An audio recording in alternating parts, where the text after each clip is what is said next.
Now that you've had a chance to learn about the ideal diodes, I think the best way to get a better understanding is to practice analyzing circuits with them.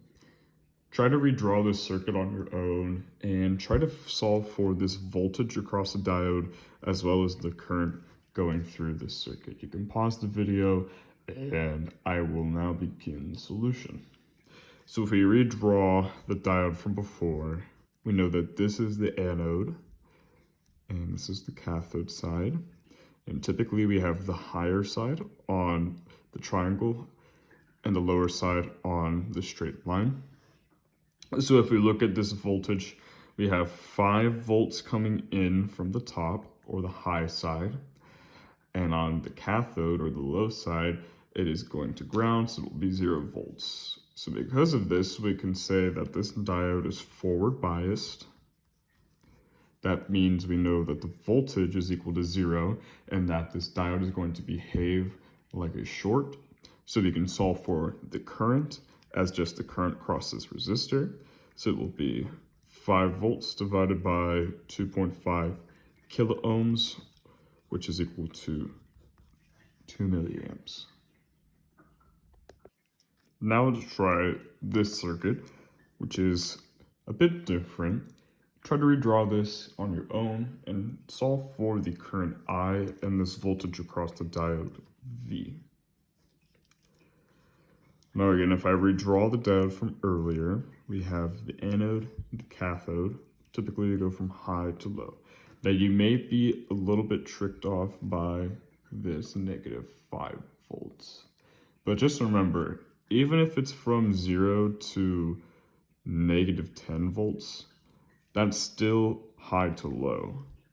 If it was negative 10 volts to negative 100 volts, that would still be high to low. And in both of these scenarios, we would still be forward biased, as long as we're going from a higher value to a lower value. So this would be the anode, and we can see it's connected to ground. So the anode is connected to 0 volts. And then the cathode is connected to this negative 5 volts.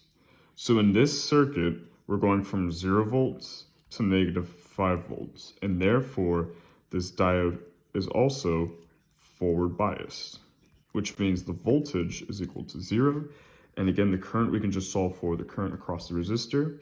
It is going to be negative 5 volts divided by 2.5 kilo ohms, which is equal to negative 2 milliamps.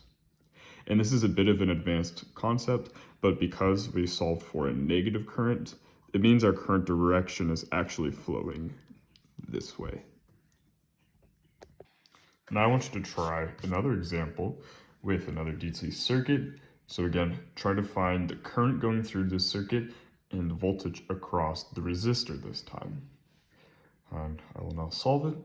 So again, if we look at the anode of the diode, it is connected to 10 volts.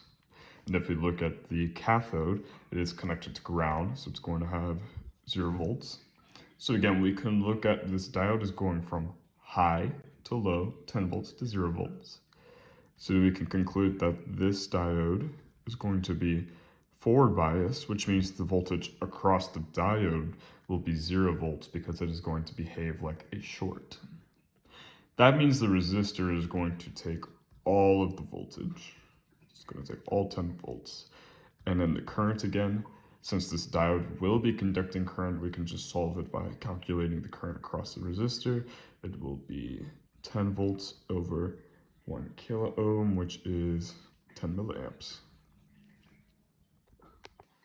That is all I have for this set of videos, so thank you very much for watching them, and I hope you learned something new.